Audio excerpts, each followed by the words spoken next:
Après 15 années à songer à cette opération de chirurgie esthétique, Diana Blois a finalement sauté le pas mercredi 6 décembre.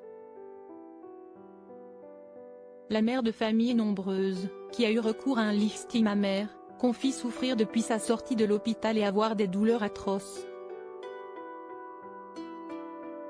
En septembre 2022, Diana Blois se confiait à cœur ouvert sur Instagram.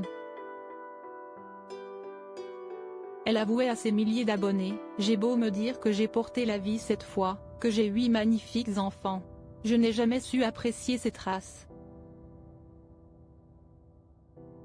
Elle confiait avoir beaucoup de difficultés à regarder son corps dans un miroir et songeait à faire un lifting mammaire pour s'accepter davantage.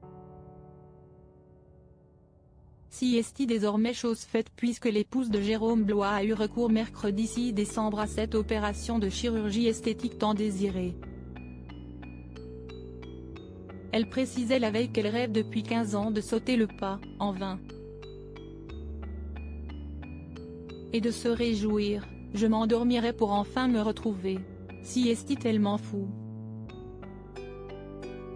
Je ne réalise pas encore vraiment que si est pour de vrai, ça m'émeut tellement. » Bien rentrée à la maison, Diana Blois se réjouissait que toute sa tribu soit aux petits soins. Hier, jeudi 7 décembre, elle revenait sur son opération et se confiait sur les douleurs physiques qu'elle va devoir supporter pendant quelque temps avant de se rétablir. Et Jérôme Blois avait déjà annoncé la couleur après avoir déposé sa femme à l'hôpital. Il indiquait: « Ça va être handicapant pour elle les 15 premiers jours, elle ne pourra pas lever les bras et compagnie. » Et ce n'est pas son épouse qui dira le contraire. En story Instagram, elle proposait de faire un petit débrief de cette sacrée aventure. Si est dur, pour ne pas dire atroce. C'est très dur. Toutes celles qui m'ont dit qu'elles n'ont pas eu mal, ce n'est pas possible, débutait-elle avec le sourire crispé. J'ai l'impression que j'ai un 15 tonnes qui m'a roulé sur la poitrine. Elle précisait avoir pris une chambre seule comme elle ne savait pas comment l'opération allait se passer. Puis de détailler: « Tout a été très vite, mon chirurgien est arrivé direct, il m'a fait tout plein de dessins pour prendre ses repères pour voir ce qu'il allait faire exactement. Ça a été vraiment très rapide, c'était cool. » Diana Blois affirmait ne pas avoir ressenti de stress en amont de l'opération puisqu'elle attendait ce moment depuis tellement longtemps. En salle de réveil, c'était évidemment un peu moins fun. Très désagréable, j'avais mal, même très mal.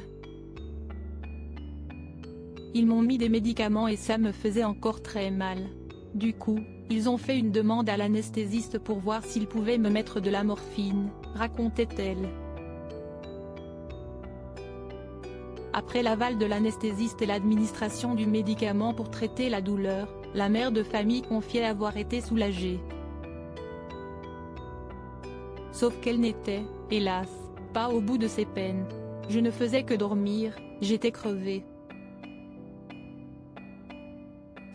Tout allait hyper bien. Puis, une fois sur les WC, ça part en cacahuète, » confiait-elle avec humour.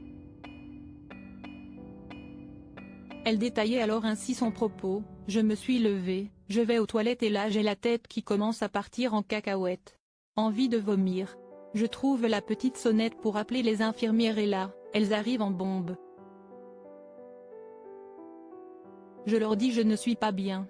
Elles me ramènent sur le lit et j'étais à 2 doigts de partir vraiment. Je refais des tentatives de me lever. On essaie même de marcher un peu quand Chouchou, son mari, arrive mais impossible. Je lui disais j'ai la nausée et au final, j'ai vomi et ça m'a soulagée, » avouait la femme de Jérôme Blois. Le verdict de l'infirmière est alors sans appel: « Je pense que c'est l'anesthésie générale plus la morphine, ça doit faire beaucoup en termes de médicaments. » Toujours pas au bout de ses souffrances, Diana Blois a qualifié le chemin en voiture jusqu'à son domicile d'enfer sur terre à cause des petits cailloux, des petits trous, des petites crevasses, des dos d'âne qui intensifiaient sa douleur. puis de conclure sur sa forte douleur. Honnêtement, ça fait vraiment très mal. J'ai l'impression que j'ai un 15 tonnes qui m'a roulé sur la poitrine. On ose imaginer.